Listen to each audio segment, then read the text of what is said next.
दोस्तों ज़रा ध्यान से देखिएगा। आप देख रहे हैं इस समय लखनऊ का चिड़ियाघर। यहाँ पे इस पक्षी को ज़रा बताइए कौन सी पक्षी है और देखने में इतनी खूबसूरत लगती है, हम क्या बताएं आप लोगों को। ज़रा ध्यान से देखिए और देखिए यहाँ का कितना अच्छा नज़ारा लग रहा है। और आप सब लोग देखिए ये दोनों पक्षी ध्यान से, कितना अच्छा लग रहा है। ये देखिए आपस में सब लोग मस्ती कर रहे हैं और हम लोग चिड़ियाघर पहुंच गए हैं लखनऊ के।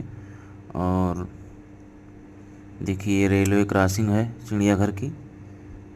पटरी जो है, यहाँ मिनी ट्रेन चलाई जाती है, छोटी ट्रेन, इसी पे बैठ के सब लोग घूमते हैं।